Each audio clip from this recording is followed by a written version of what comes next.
Hello दोस्तों, स्वागत है आप सभी का आप अपने YouTube channel CDP queen Himanshu ma'am पर।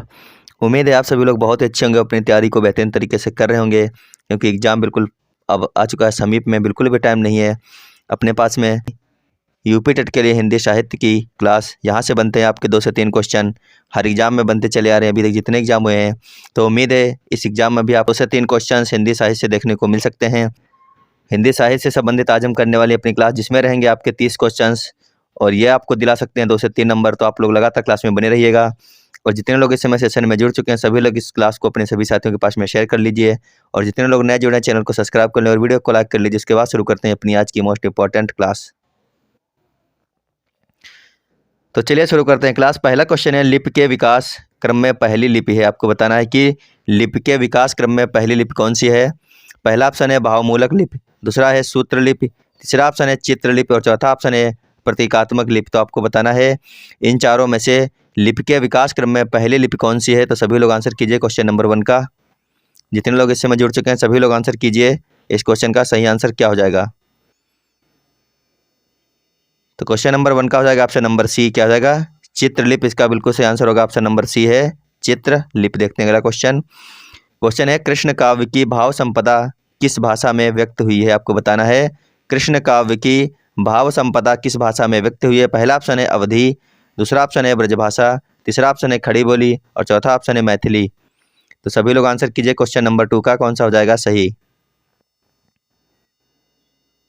तो इसका जो सही आंसर है वो हो जाएगा ऑप्शन नंबर बी, यानी कि ब्रजभाषा। इसका सही answer option number B, Brajbhasha. चलते हैं अगले क्वेश्चन पर।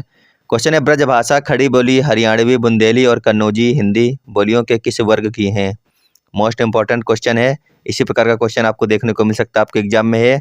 ब्रजभाषा खड़ी बोली हरियाणवी, बुंदेली और कन्नौजी हिंदी बोलियों के किस वर्ग की है। पहला ऑप्शन है पूर्वी हिंदी है, दूसरा है पश्चिमी हिंदी है, तीसरा ऑप्शन है राजस्थानी है, जबकि चौथा ऑप्शन है पहाड़ी है। तो सभी लोग आंसर कीजिए क्वेश्चन नंबर 3 का, इसमें से कौन सा ऑप्शन हो जाएगा सही क्वेश्चन नंबर 3 का। तो ये सारी की सारी जो बोलियां हैं ये है पश्चिमी हिंदी की, तो इसका ऑप्शन नंबर बी बिल्कुल सही होगा, क्या हो जाएगा पश्चिमी हिंदी। बिल्कुल सही आंसर है इसका ऑप्शन नंबर बी, पश्चिमी हिंदी। चलते हैं अगले क्वेश्चन पर। क्वेश्चन है, मुगल काल में हिंदी भाषा पर प्रभाव डालने वाली भाषा कौन सी है। मुगल काल में हिंदी भाषा पर सबसे ज़्यादा प्रभाव डालने वाली भाषा कौन सी है। फारसी, अंग्रेजी, चीनी या फिर जापानी। तो क्वेश्चन नंबर 4 का करना है आप लोगों को आंसर करते हुए एक बार सेशन को सभी साथियों तक शेयर कर लीजिए और वीडियो को लाइक कर लीजिए। जितने लोग नए जुड़े हैं पहली बार आज इस क्लास को देख रहे हैं वो लोग चैनल को सब्सक्राइब कर लें अपने यूपी टेट, सीटेट या फिर अदर्स टीचर की बेहतरीन तैयारी के लिए। तो इसका जो सही आंसर है वो हो जाएगा ऑप्शन नंबर ए, क्या हो जाएगा फारसी। बिल्कुल सही आंसर है इसका ऑप्शन नंबर ए, फारसी। चलते हैं अगले क्वेश्चन पर। क्वेश्चन नंबर 5 है, काफ़ी अच्छा क्वेश्चन है, इंपॉर्टेंट भी रह सकता है आपके लिए है। आपको बताना है कि इन लिपियों में से कौन सी लिपि ऐसी है जो पहले रेखता लिपि की भांति दाएं से बाएं लिखी जाती थी। पहला ऑप्शन है ब्राह्मी, दूसरा ऑप्शन है खरोष्टी, तीसरा ऑप्शन है चित्र, और चौथा ऑप्शन है सूत्र लिपि। तो बताइए इन चारों में से ऐसी कौन सी लिपि है जो पहले रेखता लिपि की भांति दाएं से बाएं लिखी जाती थी।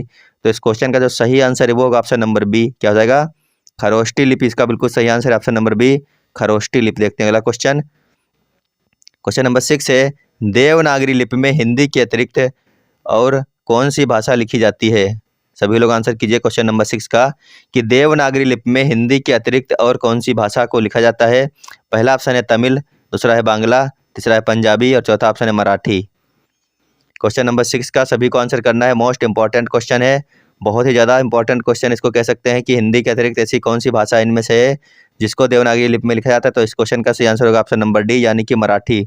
ऑप्शन नंबर डी बिल्कुल सही है, हिंदी अतिरिक्त देवनागरी लिपि में मराठी को भी लिखा जाता है। तो ऑप्शन नंबर डी इसका यानी जो है बिल्कुल सही होगा मराठी। आगे देखते हैं क्वेश्चन है, मेवाती और हड़ौती बोलियां हिंदी के किस वर्ग की बोलियां हैं। आपको बताना है मेवाती और हड़ौती बोलियां हिंदी के किस वर्ग की बोलियां हैं।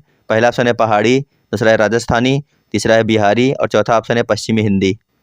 तो आंसर कीजिए क्वेश्चन नंबर 7 का, मेवाती और हड़ौती बोलियां हिंदी के किस वर्ग की बोलियां हैं। तो क्वेश्चन नंबर 7 का हो जाएगा ऑप्शन नंबर बी, क्या हो जाएगा ये दोनों बोलियां हैं राजस्थानी। तो ऑप्शन नंबर बी इसका बिल्कुल सही आंसर होगा राजस्थानी। आगे देखते हैं क्वेश्चन है, अधिकतर भारतीय भाषाओं की लिपियों का विकास किस प्राचीन लिपि से हुआ है। आपको बताना है कि अधिकतर भारतीय भाषाओं का विकास किस प्राचीन लिपि से हुआ है। पहला ऑप्शन है ब्राह्मी लिपि, दूसरा ऑप्शन है खरोष्टी लिपि और तीसरा ऑप्शन है कुटिल लिपि, जबकि चौथा ऑप्शन है शारदा लिपि।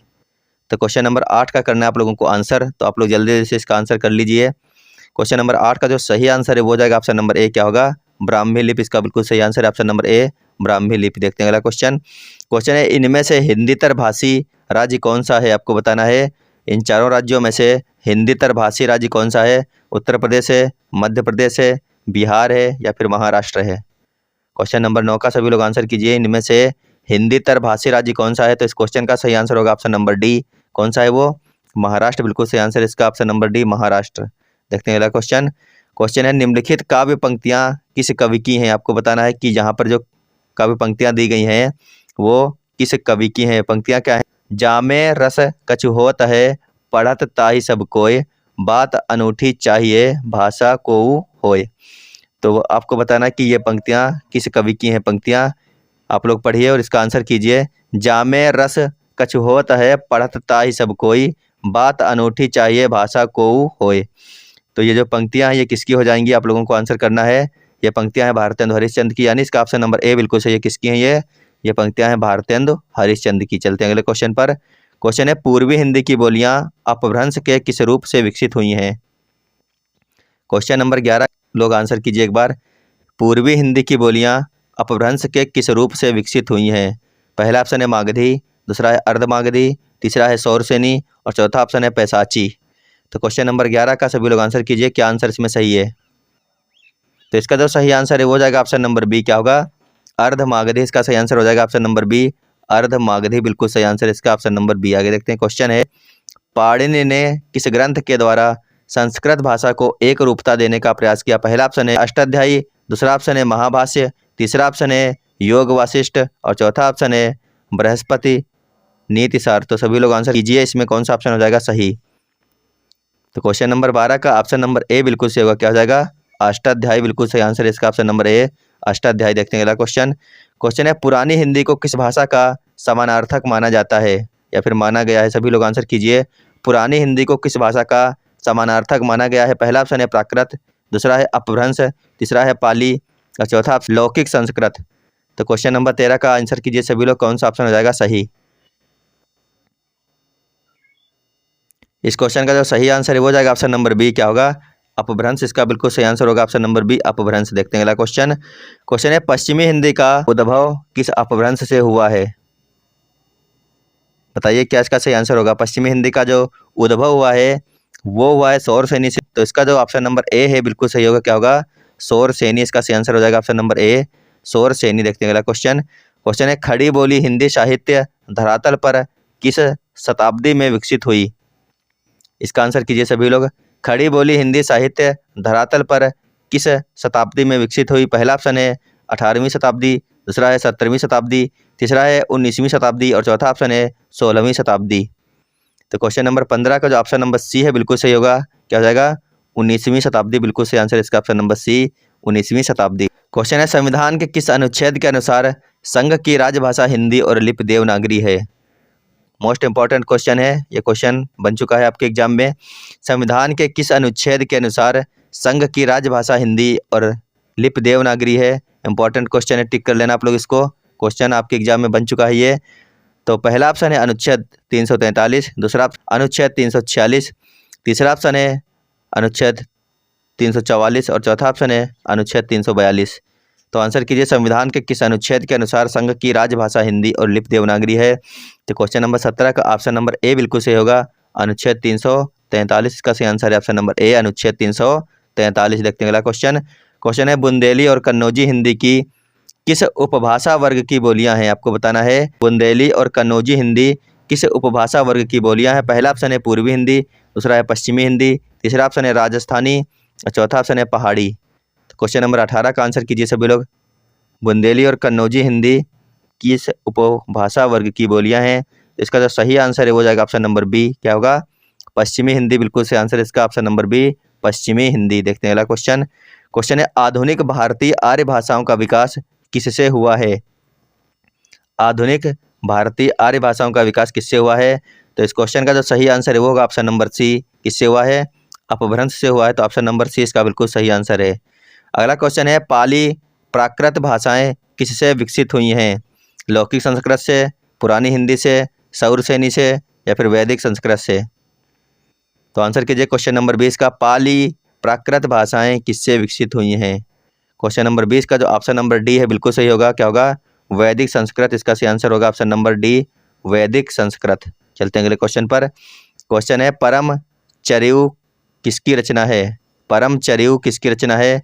अब्दुल रहमान की है, विद्यापति की है, स्वयंभू की है या फिर चंद्र बरदाई की है? तो आंसर कीजिए परम चरिऊ किसकी रचना है? तो इस क्वेश्चन का जो सही आंसर है वो होगा ऑप्शन नंबर सी। क्या हो जाएगा?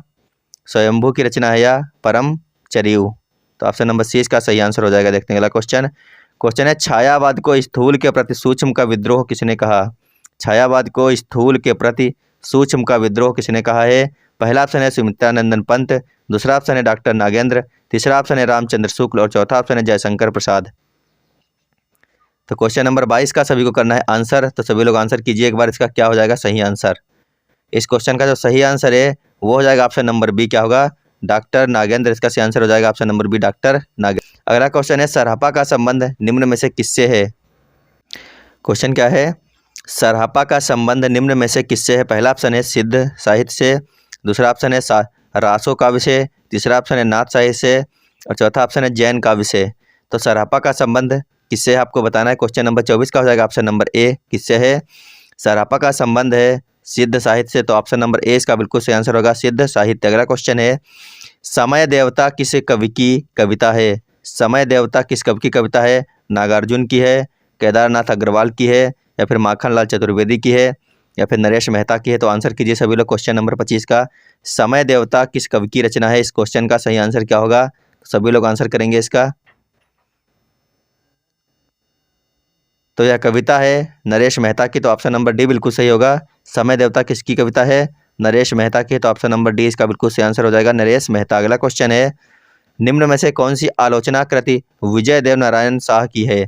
आपको बताना है इनमें से ऐसी कौन सी आलोचना कृति है जो विजय देव नारायण शाह की है। पहला ऑप्शन है जायसी, दूसरा ऑप्शन है सूरदास, तीसरा ऑप्शन है साहित्य लोचन और चौथा ऑप्शन है रस मीमांसा। क्वेश्चन नंबर 26 का आंसर कीजिए सभी लोग।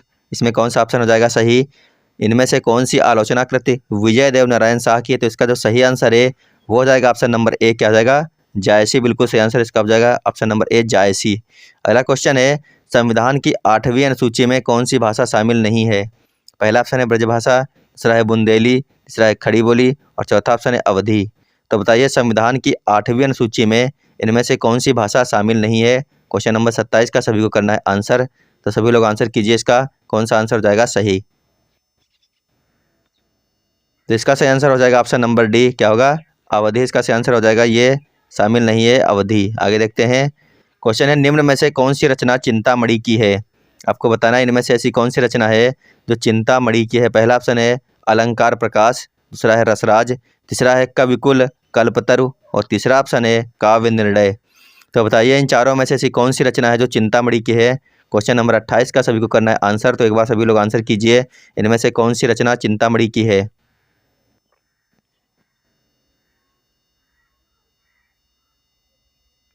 तो इसका सही आंसर हो जाएगा ऑप्शन नंबर सी। क्या होगा? कवि कुल कल्पतरु जो है बिल्कुल सही आंसर है, कवि कुल कल्पतरु। ऑप्शन नंबर सी बिल्कुल सही आंसर है इसका। यह रचना किसकी है? चिंतामणि की है। देखते हैं अगला क्वेश्चन। क्वेश्चन है इंदु पत्रिका के संपादक हैं। इंदु पत्रिका के संपादक कौन है आपको बताना है। पहला ऑप्शन है अंबिका प्रसाद गुप्त, दूसरा जगदीश गुप्त, तीसरा ऑप्शन है चंद्रधर शर्मा गुलेरी। तो बताइए इन तीनों में से इंदु पत्रिका के संपादक कौन हो जाएंगे? सभी लोग आंसर कीजिए इसका। इंदु पत्रिका के जो संपादक हैं वो है अंबिका प्रसाद गुप्त। कौन है?